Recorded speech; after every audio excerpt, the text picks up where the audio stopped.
the information from the internet all about Itayona, the school building challenge. So we're here because we want to volunteer. Basically because this activity promotes the benefit or promotes the common good of the entire people from San Luis. We find this activity to be very, very noble kasi po imagine rebuilding schools that were wrecked by the typhoon. Volunteers from the entire Central Luzon come together, accomplish such mission which would be high benefit to the people that needs our help. So yun, we find this activity to be such an honor for us. Not all the time that we get to experience this kind of community services. So we're here to volunteer to serve and to set the pace, set an example, and to serve the community. Overwhelm ang aming kagalakan sa pagdating ng maraming volunteers. Talaga, sagad sa puso namin ang kasiyahan na makita ang mga tao dito na sa iba't ibang lugar, malalayong lugar sa buong Luzon. At for the first time, ngayon pa lang nangyari dito sa aming bayan ito. So probably ito ang start ng movement na ito dito. Hindi lang, sabi nila, hindi lang ito magtatapos ngayong araw na ito o hanggang bukas. Meron pang next month, sunod-sunod na yan. So maraming salamat. Maraming salamat sa inyong pagdating dito.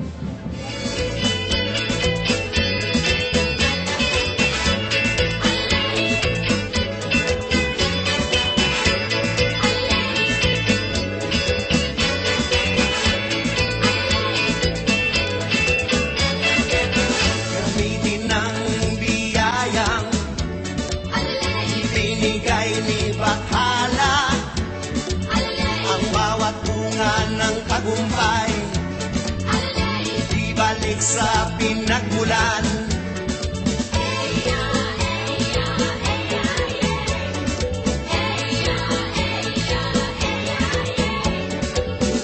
Pilipino kang mayaman, malaya nang isinilang, may ganda, talino't sipag, may tatag, lakas at tapang. Sa malayo'y makararating, mapuntang inasam. Kung lilipat ka, Pilipino, kung mag-isa'y kakakaan. Lipat, Pinoy, lipat, sa unos huwag kang paanod. Lipat, Pinoy, sa hirap mo'y huwag kang mapapagod. Lipat, Pinoy, lipat, lumipad patungong araw. Abot mo ang tahanang langit.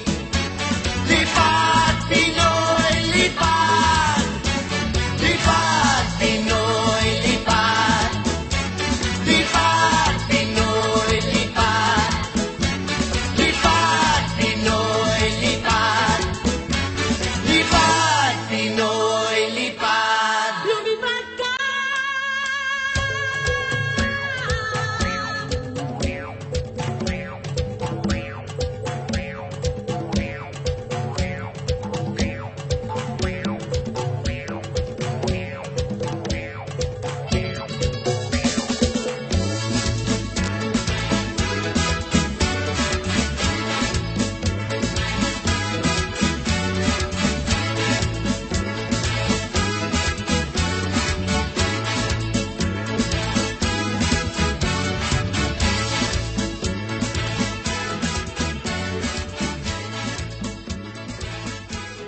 After Bagyong Pedring, nasira po yung mga classrooms namin, boards, pintura, chairs. It has been more than a month right now and our children are studying on the floor. And I think there really is a need to do something about that. And because of that, Itayona, the School Build Challenge was built. Yung mga volunteers na dumating from all over the zone, extra lang yon. Kasi ang mahalaga talaga dito is yung kung ano ba talaga ang magagawa ng mga tao mismo ng San Luis. Grand message talaga ng Itayona is yung continued commitment sa nation building. So, we plan na ang Itayona, the School Build Challenge, ay hindi lang siya titigil sa the School Build Challenge. Yung wala, mga bata lumubog, 3 linggo silang walang klase. hindi sila nakakapag-aral. Yung mga libro nila na lubog ng baha, wala silang magamit na libro, yung bagong libro nila.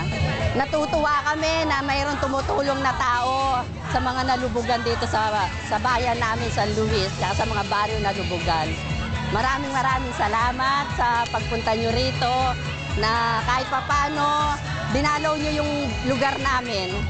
Ang saya namin sa Pilipinas natin